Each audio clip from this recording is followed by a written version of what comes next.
So VA claim hacking, what is it and how is it going to help you? Well, put shortly, this is the number one way to ensure that your VA disability claim does not get denied. This works whether you didn't go to the doctor during service, whether you've been denied multiple times for something, or whether even you're decades removed from service. Again, no records are lost. It can happen in the worst case scenarios with VA claims. This is going to be the way and the strategy that I used myself to get a 100% permanent and total rating. Okay. By the end of this video, you're going to understand the simple 3-step game plan that's going to allow you to give the VA a wallop next time you file your VA disability claim. Fair enough? I'm Jordan Anderson, VA Claims Academy. Let's get into it. Claim hacking is something that you definitely need to share with your fellow vets. So if you find this information useful, tell someone else about it because it's underutilized and you're going to see how easy this actually is, okay? Right away, I know you're giving me the side eye here because I'm so confident in the strategy and you're going to see why.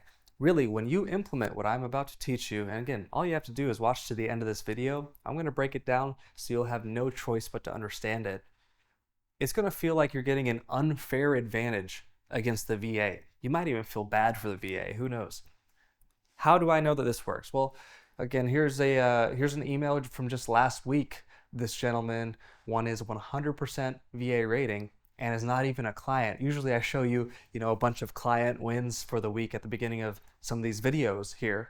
But this isn't even a client. This is someone just like you in your shoes who is frustrated with the VA system, who has gotten denied for getting you 4 figures plus per month tax-free. So let's get right into the substance. Claim hacking involves 3 very simple steps, okay? And you have to understand these 3 steps, and you're going to see why.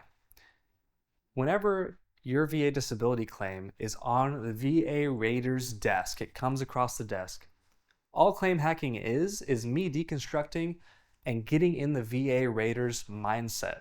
Right? I'm thinking like the VA rater and I'm breaking it down for you. That way you know how to present your VA claim in a way that's VA friendly so that they have basically no choice but to stamp the stamp of approval. You're giving them everything. Everything that they want, you already know ahead of time and you're providing for them and you're shining your true story in the best possible light, and your chances at getting denied are minimized completely. Let me show you how to do this.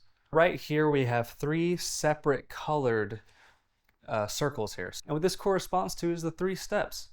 Whenever a VA rater is rating your claim, let's say your name is Michael. Okay, Michael, let's see if, I'm going to approve this claim or not. I'm in a denial mood. I just want to stamp denied on something. Let's see. What is this claim here?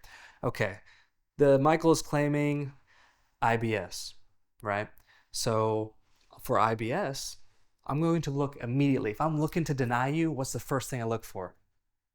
Is there a diagnosis in the medical records? I'm snooping around. Is there a diagnosis? Where's the diagnosis?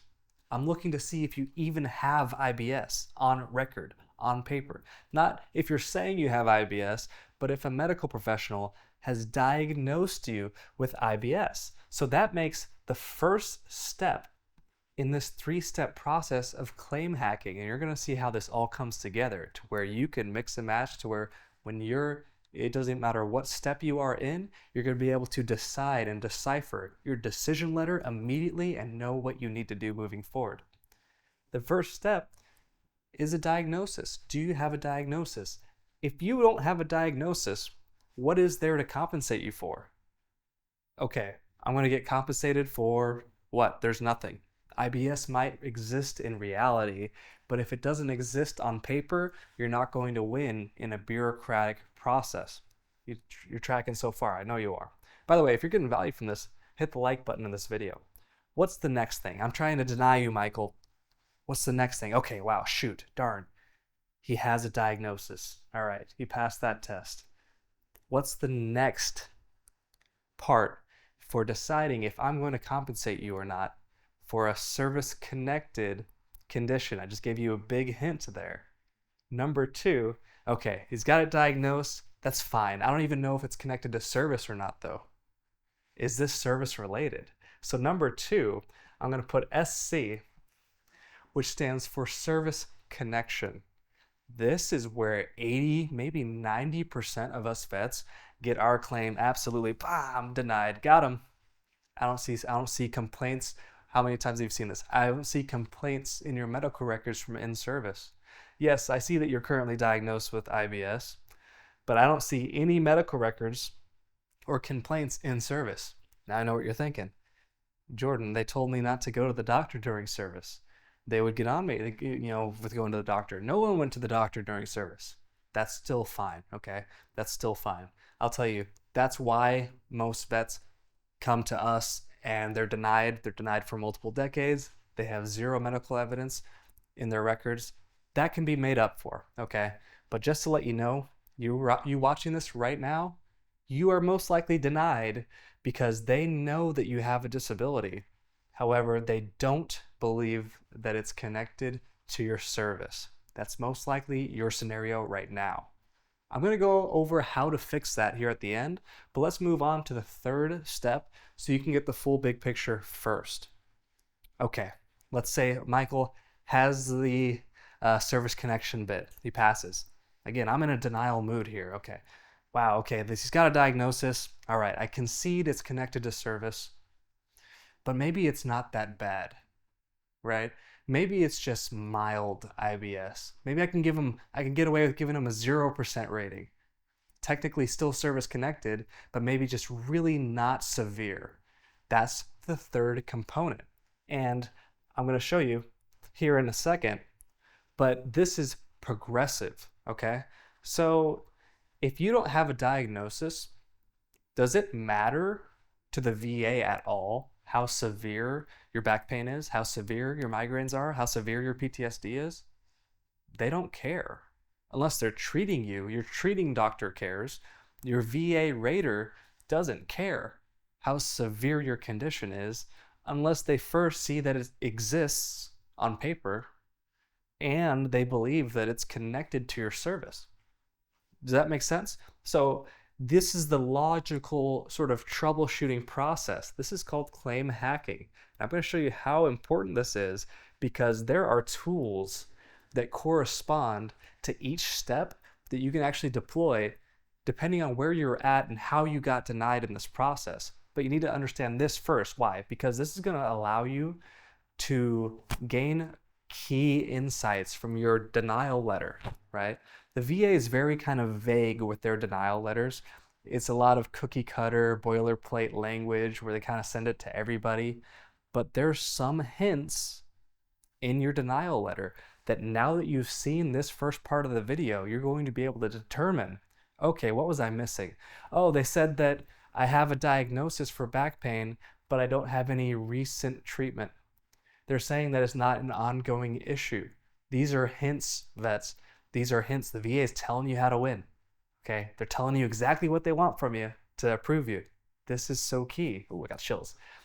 The diagnosis is there, but you just haven't been going to the doctor recently. So again, on paper, you magically healed. Your degenerative disc disease turned to regenerative disc disease and you're healed, right? Again, on paper. You got to show them what's happening in reality on paper. Or they're telling you, hey, you've been diagnosed with a disability. You have documented disability. Yes, this is an ongoing issue. However, we don't see any complaints during service. So denied. That's screaming right here that this is number 2. Okay, service connection. And if you were rated at 0%, that means that, yeah, the VA has conceded that you're service connected. Your headaches right now are rated at 0%. Your hearing loss is rated at 0%. Your hypertension, your knee, whatever it is, your back. That's actually a good thing. Why? Because you've won 2 out of the 3 steps. You've only got 1 left to go. You just have to demonstrate that this is actually more severe than what the VA thinks. A lot of our clients come in with that problem and it's the easiest. Those are the easiest ones. It's very easy because you only have to do one thing, okay? That is the claim hacking sort of diagnosis part, okay? Now I'm going to show you how to fix depending on where you are in the steps. By the way, If you're getting value out of this video, again, do me a favor and hit that thumbs up button. Let's take this in order. Let's say you're in the first camp where, yeah, I have this issue, but I didn't really go to the doctor. Hey, let's face it, a lot of you vets, especially older vets, are some tough guys. I talk to you guys on the phone. Y'all are some really tough guys, and that can kind of work against you. Tough guys and gals, actually. That could really work against you in this process, because if you're tough, the VA is going to say, all right, roger that. Cool, you're good. And your family is the one that gets hurt by it, right? Because they're not getting that return on how diminished you are to your household. They're not getting anything to show for it. So oftentimes, if you don't go to the doctor after the service, this could put you in a bind, right?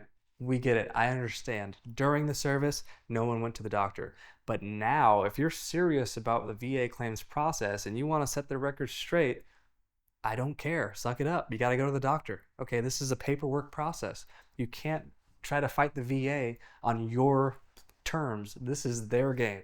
Okay, this is their game. You've got to adapt to the VA, and that means going to the doctor, even if this happened 40 years ago and you just got the diagnosis yesterday. Okay, you have a diagnosis. Now you're cooking with grease. So very simply, the very first step, the way to overcome that is to get medically diagnosed.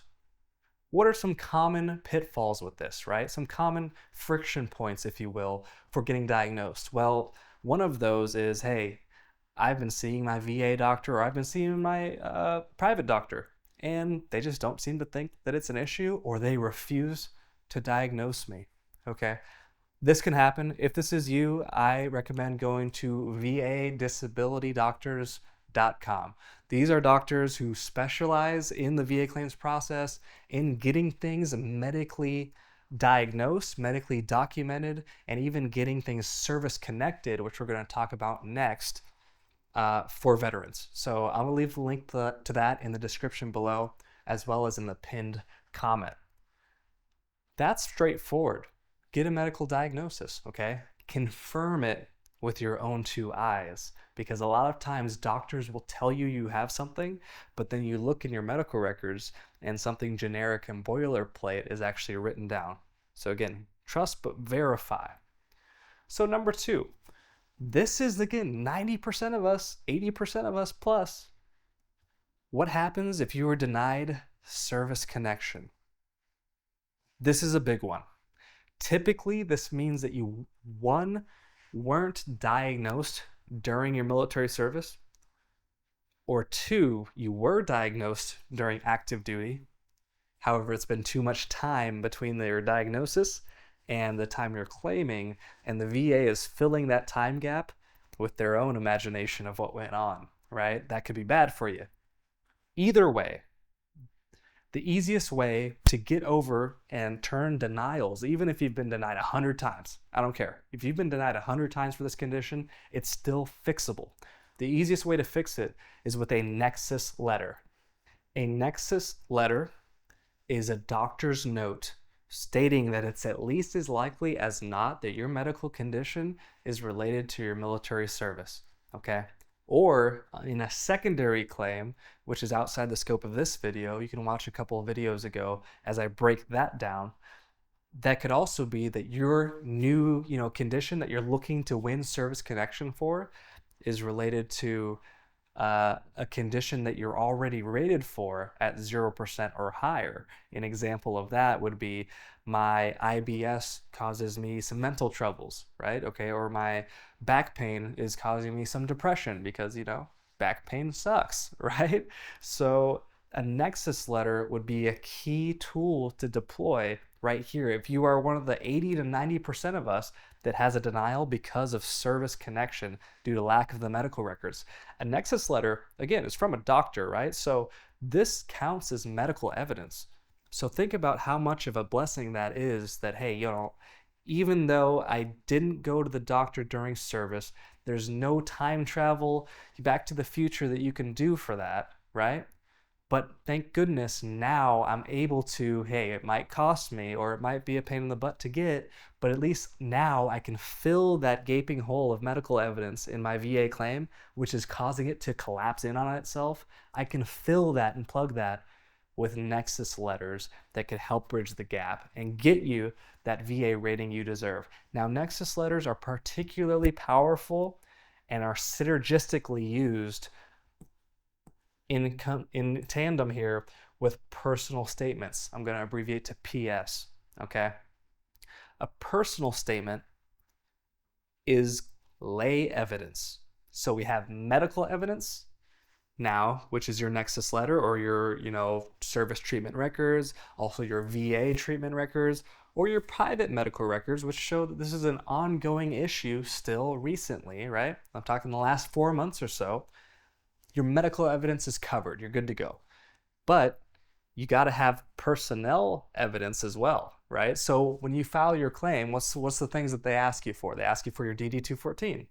What is that? That's personnel evidence. So what duty locations were you at? Were you even in the military? Did you get an honorable discharge? That's easy, right? We don't even think about that because it's just automatic. But there's also a third type of evidence. And so many veterans don't even deploy this type of powerful evidence.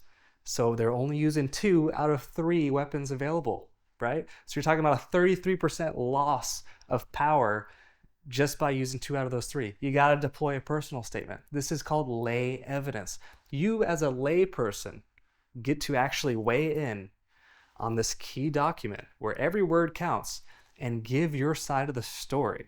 And now that you know how the VA rater is going to evaluate your claim, do you have a diagnosis? Yes or no? Okay. Do I feel like this is actually service connected? Yes or no? Okay. Now, how severe is it according to 38 CFR, right? The VA rating Bible, if you will, the criteria for how things are rated by the VA. Now that you go in with that information, do you think you can write one heck of a personal statement, translating your true story into exactly what the VA rater needs to see? Heck yes. And that's what we do for clients. That's our bread and butter, right? Writing personal statement drafts, writing nexus letter templates for your doctor to be able to sign. That is huge. Now, what if your doctors, again, friction points, right? Let's throw a couple curveballs in here. What if your doctors refuse to sign your nexus letter, right? At that point, again, go to vadisabilitydoctors.com because you go ahead and you can get an appointment with one of those doctors. Not only can they diagnose you if you're undiagnosed, they can also write you a nexus opinion and get that nexus letter for you as well. And right now they are doing free consultations while that lasts. It books up pretty quick. So again, click that link in the description or the pinned comment. Now, severity, okay? Again, if you're here and you have a couple 0% ratings that, could be pretty high value. So you're saying, hey, my knee is rated at 0%. My foot is rated at 0%. My ankle, my back, my shoulders, wrist. That's an easy layup, right? That's a 2-foot putt. Why? Because severity, typically, you're going to want to deploy a DBQ, okay, a disability benefits questionnaire. Now, I don't necessarily mean a private DBQ, meaning you're having your private doctors or even vadisabilitydoctors.com, one of them, fill out a DBQ on your behalf. You could really do this at the C&P exam. This is the compensation and pension exam. Okay, your big day. This is when your VA contractor is sitting there with a clipboard and it feels like they're just scrutinizing you, right? They're filling out a DBQ. It's a disability benefits questionnaire. So really you got to go knowing it. You got to go in the C&P exam knowing how you're going to be rated for any condition that you may have, okay? Let's reverse engineer something really quickly. Let's say that you have migraines, for example. And let's say that it's rated at 0%. It's rated at 10%, okay? I know because, I'm watching VA Claims Academy or maybe I'm a client. I know that migraines are going to be rated based on my frequency, my duration, whether or not they're prostrating, and whether or not it provides economic inadaptability. So let's reverse engineer that. I know that I'm failing over here at the, we're not failing, right? We got some work to do right here at the third step, at the severity level. Why? Because I'm rated currently for migraines at 0% or 10%, which means implicitly that they've conceded the first two steps because we're going chronologically: diagnosis, service connection, severity. If you're currently rated, we don't have to argue that we have a diagnosis. Okay, you want to make sure that if you're applying for an increase, that you show that this is still an ongoing issue, meaning keep your treatment up to date. But I'm not there to argue that it's service connected. I'm already service connected for you. Y'all are paying me, right? The VA is paying me. So it allows you to surgically strike your target to where you're not wasting time like a bunch of veterans do, unfortunately. So show them this video on this other stuff. You need to tell them about your severity, but not severity in reality, severity on paper, okay? And that means 38 CFR, the criteria I listed. So we need to pull this personal statement right here and make it play double duty. It's going to do double the heavy lifting. Because yes, a personal statement can help you get service connected, but in this case, again, we're already service connected. This same personal statement is now going to help us with our severity, because I'm talking about, hey, my migraines last upwards of 4 hours. When I get them, I have to lie down in a dark room. That's the prostrating aspect. So we have duration, we have prostrating. This happens upwards of 4 to 5 times per month. This happens upwards of 5 times per month. Okay, so that's frequency. And this affects my financial situation, because when I'm having a migraine, I can't sell ancient coins on eBay, right? Whatever you do, that's economic inadaptability. And now guess what? I have a 50% rated migraines criteria using a personal statement.